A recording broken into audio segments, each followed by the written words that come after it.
Hola, muy buen día. Nos encontramos aquí con una invitada muy especial, pero quiero que sea ella quien se presente. Su nombre es Maritza Alejandra Farfán. Eh, Vamos a darle pues la bienvenida. Buenas noches, Maritza, ¿cómo estás? Buenas noches, muy bien. Bueno, Maritza, muchísimas gracias por aceptar mi invitación. Es para mí un honor tenerte el día de hoy aquí en esta entrevista y sobre todo pues charlar de estos temas tan interesantes como los que vamos a tocar de derechos humanos.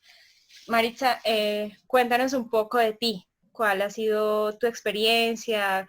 ¿Cuál ha sido esa trayectoria que te ha definido en el tema de los derechos humanos? Tengo 32 años y realmente vengo trabajando en derechos humanos hace aproximadamente 2 años y medio, 3 años.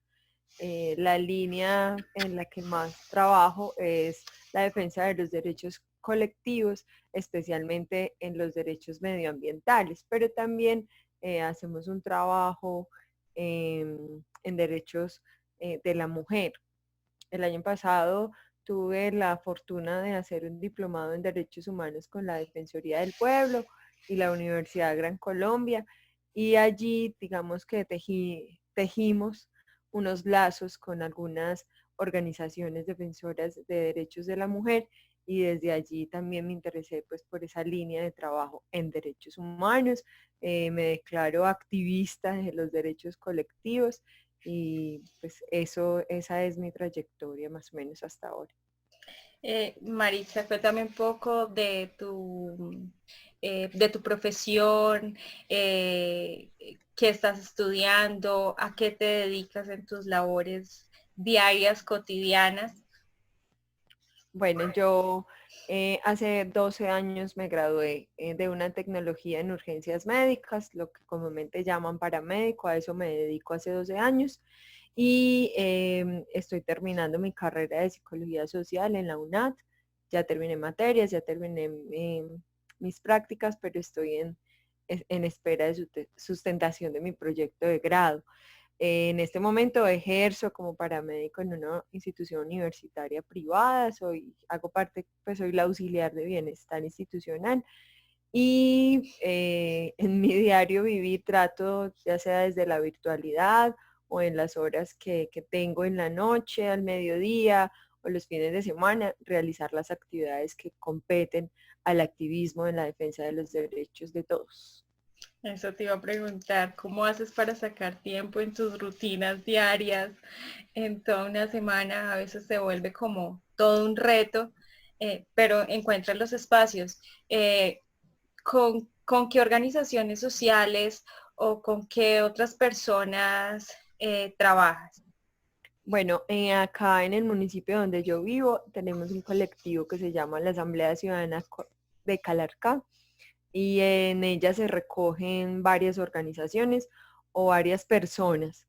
El fin de la Asamblea Ciudadana, pues el eslogan es en defensa del agua, la vida y el territorio, y eso involucra todo, involucra lo ambiental, involucra el patrimonio cultural, el patrimonio arquitectónico, es defender pues nuestro municipio, nuestro territorio de todo lo que lo amenace, desde lo histórico, desde lo cultural, desde lo ambiental.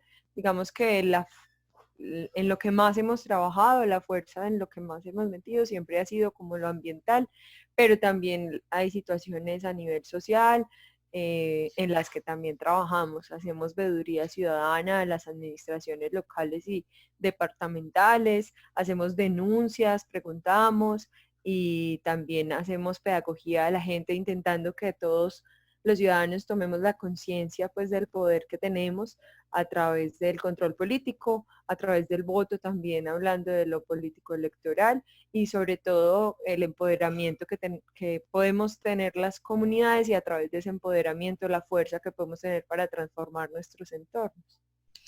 Bien, ¿cómo ha sido ese trabajo en el municipio donde vives? Esa convocatoria, esa identificación de las personas, eh, ¿cómo ha sido durante estos 3 años que vienes trabajando en el tema de derechos humanos? No ha sido fácil, eso sí, hay que reconocerlo. La gente sí, en su gran mayoría tiene un sinsabor por lo que sucede a su alrededor, por la corrupción que viene desde, pues, desde el gobierno, por lo que vive, ¿cierto? Como sociedad. Sin embargo, la mayoría de la gente se queda en esa molestia o en esa frustración de cómo están las cosas, pero es difícil encontrar una motivación y una disposición de las personas. Muchos, digamos, se excusan en sus ocupaciones, otros obviamente en sus vidas personales, en sus proyectos de vida, y eso es muy válido, ¿cierto? Es muy válido, cada persona decide cómo vivir su propia vida, pero uno invita a que puedan unirse de alguna forma. Hay algunas personas que no tienen el tiempo disponible, pero pueden compartir la información. A otras personas que tienen, por ejemplo, en el colectivo tenemos personas que tienen estudios en derecho, entonces lo que hacen es leer las cartas que vamos a mandar y darle como el visto bueno desde esa parte, pero nunca pueden asistir a una reunión. Hay otras personas que tienen otros perfiles y tampoco están muy interesados en la colectividad, en reunirse, en ir a marchas, en hacer plantones, en tomarse el consejo municipal, pero contribuyen, digamos, con algo de dinero o contribuyen con algo en especie, es decir, si vamos a hacer una marcha, entonces, yo les ayudo con los refrigerios o con el agua, o bueno, cosas así. Entonces, sí es muy difícil, sobre todo mantenerse como colectivo. A veces las luchas se vuelven muy individuales y encuentra uno el apoyo en uno o dos. Un ejemplo de ello es que tenemos un grupo de WhatsApp, lo creamos en ese colectivo hace ya un tiempito, y somos en el grupo de WhatsApp como 36 personas. Y a las reuniones, si vamos 10 somos muchos. A veces vamos menos. Y dentro del grupo comentan y de pronto dicen, sí, ay, no, eso no debería ser así, tal cosa, pero no asisten por una u otra razón. Entonces sí ha habido o hay dificultades en cuanto a esa convocatoria. La gente está interesada por el tema cuando uno les habla, cuando uno les cuenta, cuando uno les explica lo que hacemos, o cuando uno trata como de generar conciencia en ellos de la necesidad de que se informen, de que conozcan cómo deben funcionar las cosas a nivel local, a nivel nacional también, pero pues nos interesa es transformarlo el pequeñito porque pues no somos superhéroes, y se interesan, pero difícilmente se involucran. Bien. Este tema que estamos tocando precisamente como de algunas dificultades en la asociación, en las reuniones, en el activismo, mm, podemos entonces a entrar a hablar un poco de esos desafíos, de esos retos, de esos inconvenientes en esa defensa de los derechos humanos y en qué territorio están ustedes trabajando. Bueno, nosotros tú sabes que cuando hablamos de territorio, no hablamos solo del espacio físico, ¿cierto? Hablamos de lo que somos como sociedad, no solo del lugar donde vivimos, sino de lo que construimos culturalmente, históricamente. Pero pues si hablamos de un territorio físico, estamos en el departamento del Quindío, ¿cierto?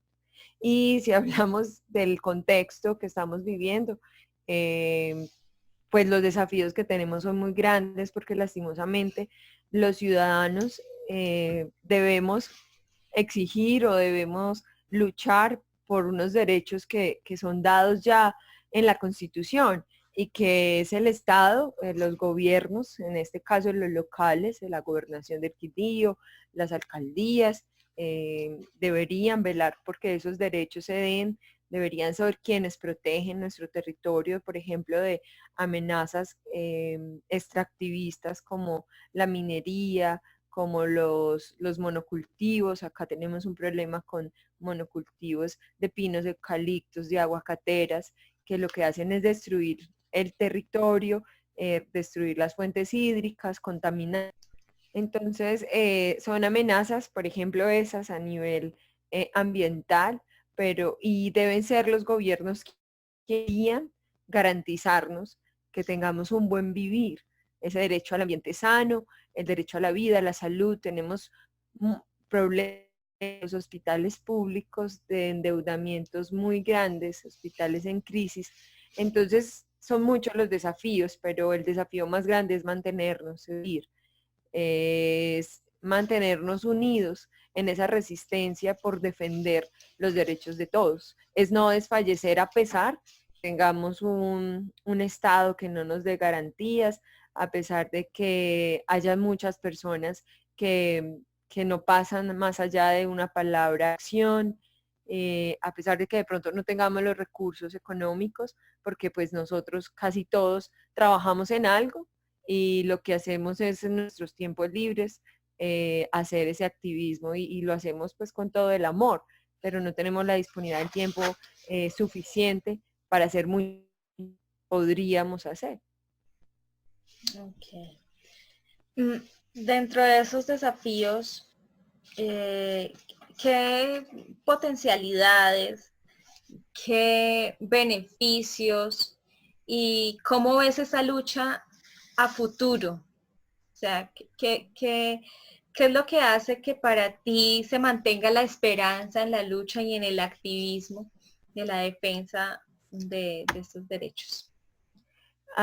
Una de las potencialidades son las nuevas tecnologías. Nosotros hemos intentado aprovecharlas al máximo por lo mismo, por la no disponibilidad de tiempo de las personas, por a veces no poder estar físicamente por sus múltiples ocupaciones y por las barreras que dan en eso, sobre todo en el tiempo y las ocupaciones de las personas.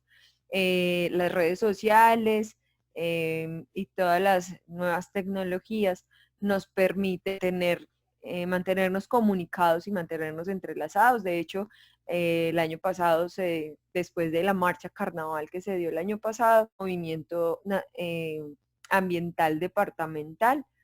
Y por ejemplo, en el sentido ambiental, eso es una potencialidad. Y entonces hicimos y reconocimos o identificamos además que cada municipio de los 12 que tiene el departamento del Quindío tienen procesos de resistencia, comunidades que también están juntándose para defender sus derechos. Y digamos que eso es un potencial, el potencial humano, de lo que ya dije, de lo tecnológico. Hay personas que están dispuestas a mantenerse y se llena de esperanza, como decías tú ahora, y uno sabe o reconoce que vale la pena estar haciendo y mantenerse, porque hay otros que también lo están haciendo. Entonces el tejido social es un potencial y eso hemos tratado de mantener el tejido social, hemos tenernos juntos, de apoyar. Entonces que, por ejemplo, en Génova hay una amenaza grande con unas centrales hidroeléctricas, unas pequeñas centrales hidroeléctricas. Entonces ellos hicieron un plantón, ellos se tomaron el consejo, pidieron un cabildo abierto acerca de esa temática. Entonces muchos de los otros municipios viajaron, realmente no pude ir por mi trabajo, pero muchos viajaron y acompañaron ese proceso. Lo mismo con Salento. Salento tiene diferentes problemáticas sociales y lo que hemos hecho es ir a los municipios, hacer marchas carnaval, hacer marchas en defensa del territorio, hacer plantones, hacer conciertos, apoyar esos procesos que se están dando en cada municipio. Entonces el tejido que hemos logrado crear entre personas con muchas diferencias, porque hay diferencias ideológicas, hasta políticas, raciales, étnicas, de todas, pero todos nos mantenemos con la fuerza y como con la convicción de defensa de nuestra forma de vida, de nuestra propia vida, de la de nuestros familiares, de la de los y de las futuras generaciones. Bien, Maritza.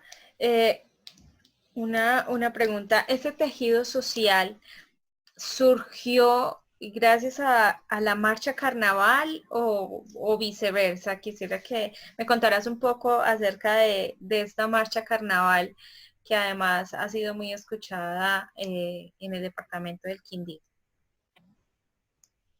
Bueno, realmente la marcha carnaval en Ibagué. Ellos llevan 12 años haciéndola con toda la lucha pues contra la Anglo-Colacha y por la minería en Tolima. Y nosotros digamos que nos juntamos a eso o lo asumimos, y entonces acá ya hemos hecho varias marchas carnaval. Las cosas se fueron dando al tiempo. Tuvimos que juntarnos para hacer la marcha, pero las marchas carnavales fueron la excusa para empezar a hacer ese tejido.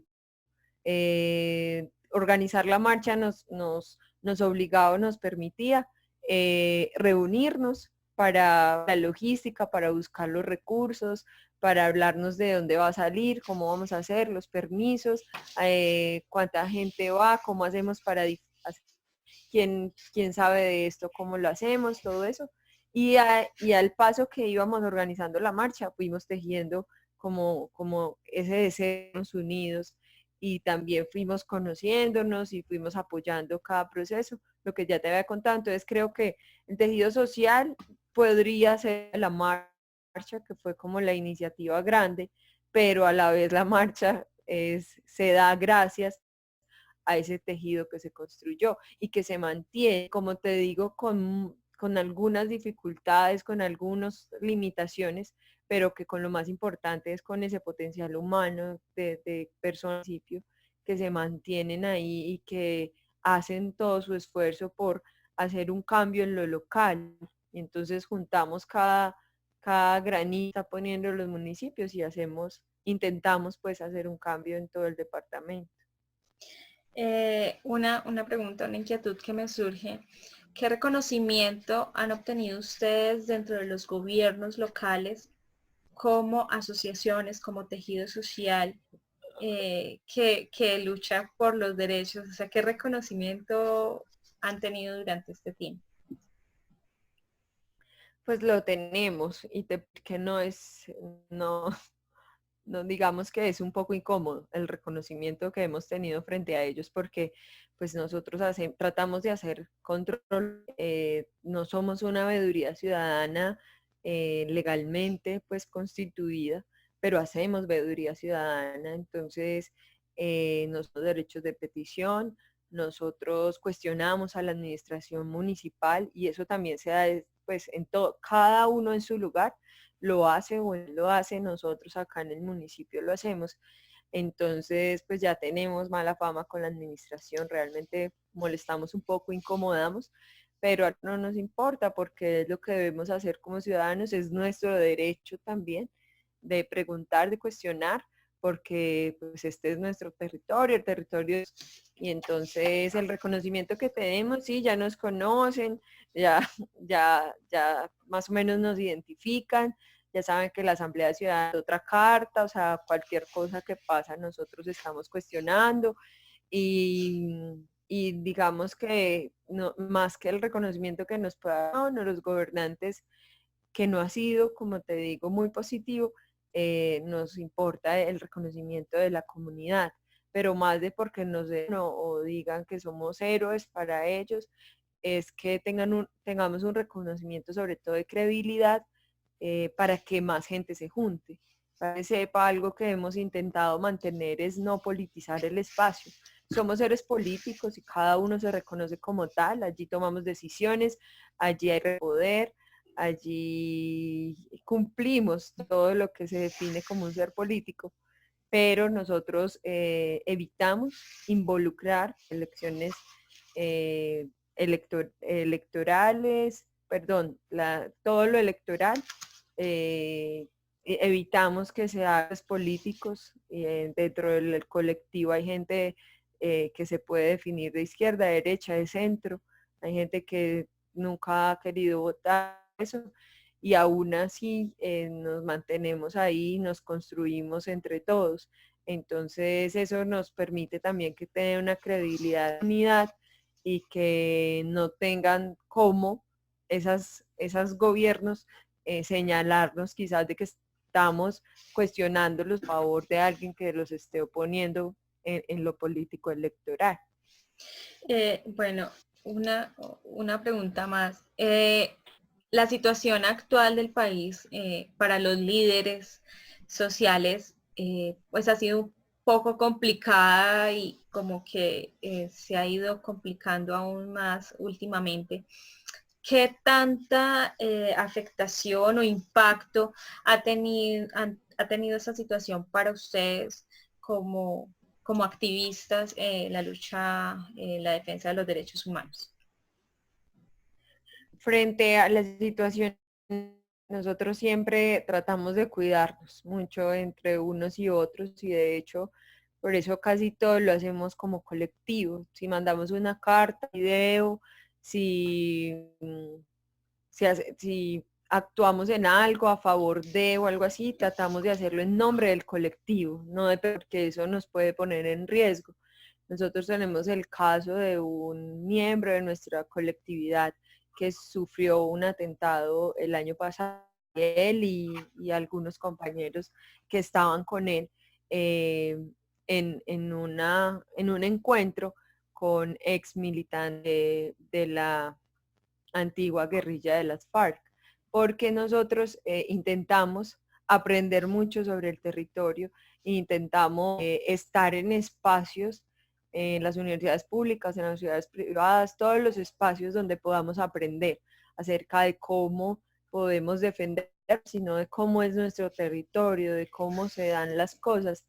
Y en un evento, tres compañeros de nuestro colectivo sufrieron un atentado y los tildaron de guerrilleros. Bueno, eso fue fuerte y su vida estuvo en peligro. Entonces estuvieron con protección, en defensoría hicimos todo bueno, hicieron porque realmente ellos hicieron todo el proceso. Alguien de la Defensoría del Pueblo era cercano, otros, entonces él hizo todo el proceso, les ayudó, hubo toda la activación del protocolo y ahora ellos pues afortunadamente no, eso no pasó a mayores, pero en el Quindío ya se han dado casos de líderes de juntas de acción comunal que son también líderes sociales que defienden los derechos de sus comunidades. Bueno, Maritza. Finalmente, me gustaría que, ¿cuál es tu invitación? Que nos dieras ese mensaje de invitación para seguir apoyando esta defensa de los derechos humanos. Y que la invitación sea sumergida tu motivación para seguir haciéndolo. Bueno, la invitación es podamos comprender que quienes defendemos y luchamos los derechos de es todos, no por los derechos nuestros individuales.